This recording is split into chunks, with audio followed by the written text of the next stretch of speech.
இன்னைக்கு என்ன special? Hi Jenny, வா. இன்னைக்கு கீரனூர் மட்டன் பிரியாணி தான் ஸ்பெஷல். ரெசிபி பார்க்கலாமா? கண்டிப்பா வா, காமிக்கிறேன். ஓகே. ஸோ ஃபர்ஸ்ட் நம்ம என்ன பண்றோம்னா ஆயில் ஊற்றிக்கலாம். இது கிரவுண்ட்நட் ஆயில், சரியா? அப்புறம் ஒரு 2 டேபிள் ஸ்பூன் நெய் ஊற்றிக்கலாம்.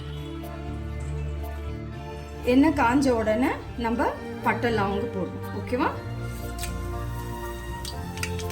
அடுத்து நம்ம வெங்காயம் போட்டுக்கலாம். இப்போ கொஞ்சம் நல்லா வதக்கலாம் வெங்காயத்தை.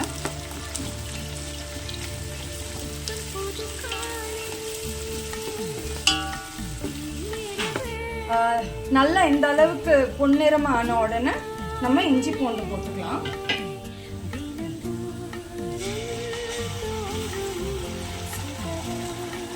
இஞ்சி 100 கிராம், பூண்டு 100 கிராம் இல்லை நீ? இஞ்சி 100 கிராம், பூண்டு 100 கிராம் போட்டு இதை நல்லா அந்த பச்சை வாசனை போகிற வரைக்கும் நம்ம நல்லா கிளறி விடலாம்.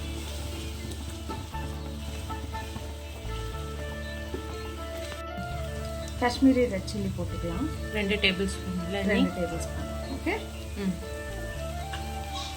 நல்லா வதக்கிக்கலாம்.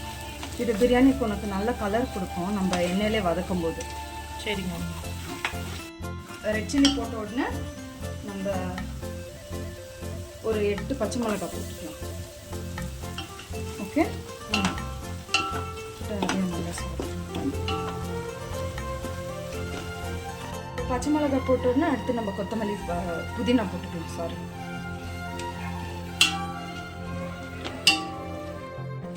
கொத்தமல்லி.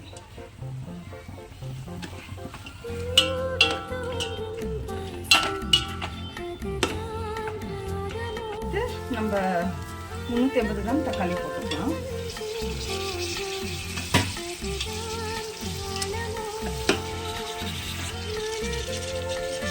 சரி, இப்போ 1 டேபிள் ஸ்பூன் உப்பு போடுறோம். மட்டன் சேர்க்கும் போது நம்ம 1 டேபிள் ஸ்பூன் உப்பு போடணும்.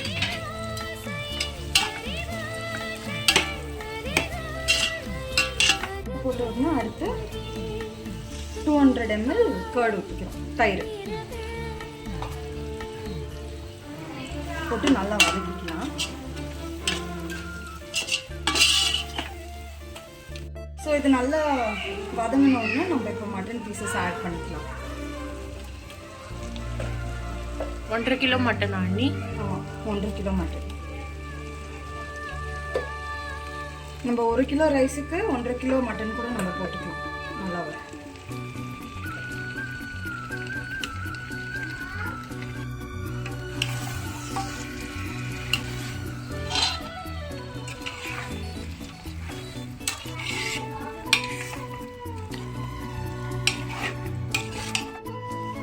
இப்போ நம்ம மட்டன் ஆட் பண்ண உடனே சால்ட்டு 1 டேபிள் ஸ்பூன் ஆட் பண்ணிக்கலாம்.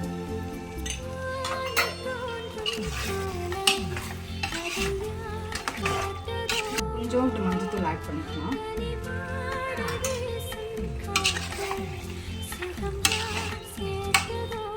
இப்போ இது பிரியாணி மசாலா, கீரனூர் பிரியாணி மசாலா. இதில் என்னென்ன இன்க்ரீடியன்ட்ஸ் இருக்குது, அளவு எல்லாமே நான் கீழே டிஸ்கிரிப்ஷனில் போட்டிருக்கேன். போடுறேன், பார்த்துக்கிறேன்.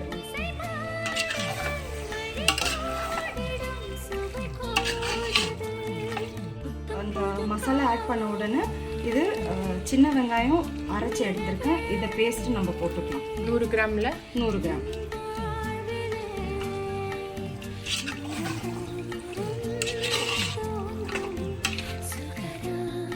ஸோ இங்கே கறி கொஞ்சம் நல்லா சுருண்ட உடனே நம்ம ஒரு 800 ml வாட்டர் ஆட் பண்ணிக்கலாம்.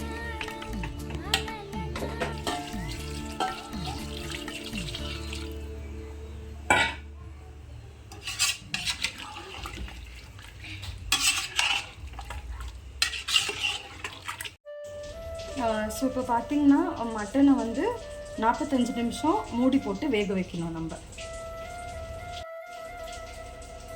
நம்ம தனி பாத்திரத்தில் தண்ணியை ஊற்றி கொதிக்க வைக்கலாம், சரியா? ஏன்னா அரிசி போட்டு வடிச்சு தான் நம்ம பிரியாணியில் போட போகிறோம். ஓகே.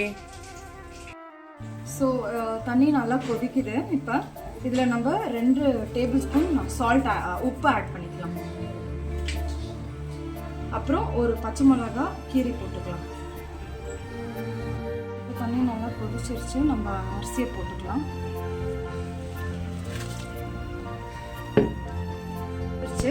இப்போ நம்ம 75% ரைஸ் வெந்ததை எடுத்து நம்ம இதில் ஆட் பண்ணிக்கலாம்.